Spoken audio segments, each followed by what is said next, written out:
در موج برنامه اطلاعاتی خبر.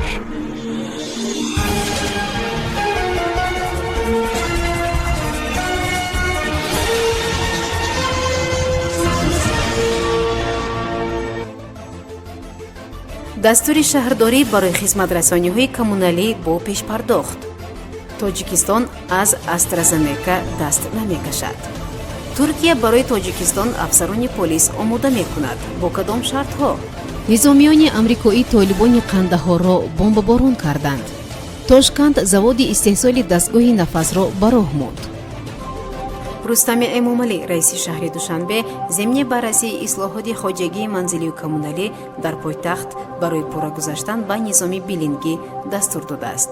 طبق اطلاع کاتبات شهرداری در جلسه وکیلان خلقی پایتخت مسئله بلند برداشتن صفت خدمت‌رسانی‌های منزلی و کمونالی و ثبت بینای و انشاءاتی که از ناحیه رودکی به دوشنبه گذرانیده شدند بررسی گردیدند. منبع افزود که شهردار نهادهای مربوطه را برای به اجاره سپردن مساحت‌های آزاد مالکیت کمونالی پورا تأمین نمودن جمع‌آوری مبلغ‌های اموال فروخته شده و اجاره تأمین به قیدگیری پوره و درست اموال موظف کردند. در مورد بنا و انشاءاتی که از حساب حدودهای ناحیه رودکی به شهر دوشنبه وارد شدند، رستم امامعلی دستور داده است که برای برقرارسازی و از نوسازی انفراستراکتورای مهندسی و تجهیزانیدن کارخانه‌های کمونالی چاره‌اندیشی کرده شود. سالم گردانی اقتصادی کارخانه‌های پرتوکشانی، بلند برداشتن سطح و صفت خدمت‌رسانی، تأسیس کارخانه‌های کارکرد پرتوهای استحصالی پورا به سیستم بیلینگ گذاشتن و برطرف نمودن قرضداری‌ها، اینچنین پورا فرا گرفتن مشتریان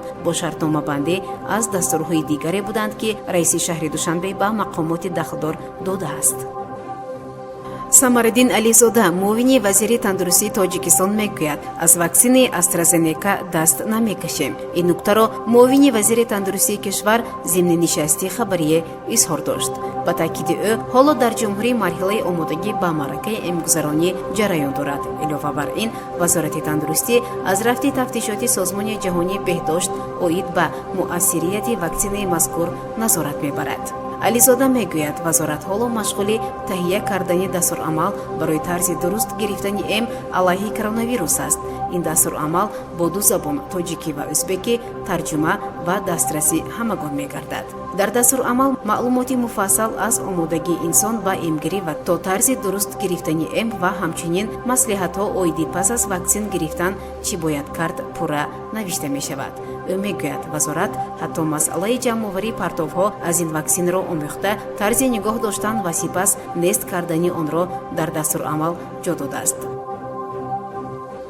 дар доираҳои ҳамкориҳо байни вазорати корҳои дохилии тоҷикистон ва вазорати корҳои дохилии Туркия кишвари мазкур қабули довталабонро ба курсҳои омӯзишии давраи солҳои 2021-2026 даъват мекунад. омӯзиш дар академияи жандарм ва ҳифзи соҳили Туркия бо ихтисоси бакалавр сурат мегирад. طبق اطلاع وزارت کارهای داخلی در این راستا با مقصد آماده نمودن افسران پلیس برای وزارت کارهای داخلی جمهوری تاجیکستان آزمون اعلام می شود. وزارت می گوید به تحصیل در اساس آزمون بعد ختم مؤسسه تحصیلات میانه عمومی تا سن 21 ساله قبول کرده می شوند. همچنین دانستن زبان انگلیسی در سطح A2 و دانستن زبان ترکی در سطح S1 نیز از شرطهای آزمون گفته شدند.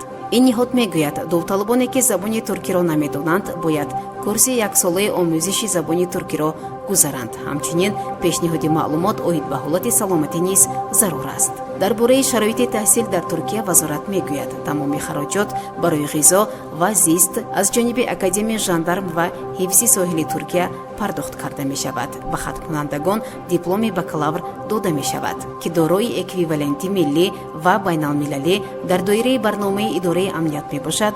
инчунин ба донишҷӯ дипломи афсар дода мешавад.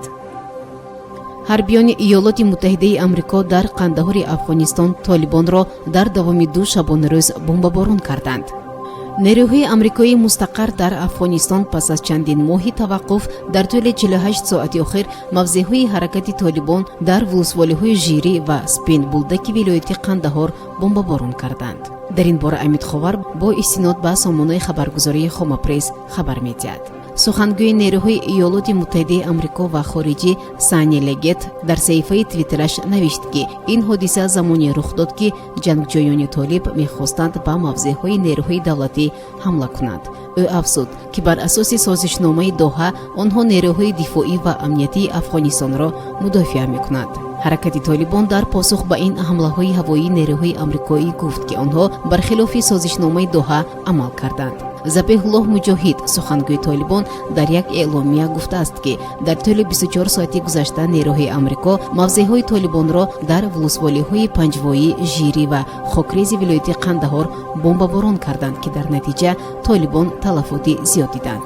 ӯ афзуд ки агар амрикоиҳо ҳамлаҳои худро идома диҳанд, онҳо низ ҳуҷумҳояшонро дар Афғонистон афзоиш хоҳанд дод. ширкати муштараки Русияву Ӯзбекистон Шимко Груп корхонаи истеҳсоли дастгоҳи навастдиҳии сунъиро ба роҳ андохт. ин лоиҳа $6 миллиард арзиш дорад. интизор меравад пас аз мавриди баҳрабардорӣ қарор гирифтан ҳама сола то 500 адад таҷҳизоти тиббӣ бароварда мешавад. гуфта мешавад, дар корхона ташкили 100 ҷойи кор ба нақша гирифта шудааст. дар завод инчунин маркази хизматрасонӣ оид ба нигоҳубин ва таъмири таҷҳизот мавҷуд аст. сафири Русия дар Ӯзбекистон Владимир Тюрденев, ки дар ифтитоҳи ин лоиҳа ширкат дошт, изҳор намуд ки лоиҳаи мазкур на танҳо барои Ӯзбекистон, балки барои тамоми минтақа ниҳоят муҳим аст. дипломат изҳори умедворӣ кард ки маҳсулоти ширкат барои наҷоти садҳо ва ҳазорон нафар одамон кӯмак мекунад. зикр гардид ки дар оянда то 80% таҷҳизоти истеҳсолшуда ба давлатҳои дигар содир карда мешавад. шунавандагони гиромӣ, ин буд барномаи иттилоотии хабар. То барномаҳои дигар шоди пирӯз бошед. хайр. барномаи иттилоотии хабар аз рӯйдодҳои Тоҷикистон, минтақа ва ҷаҳон огоҳ бош.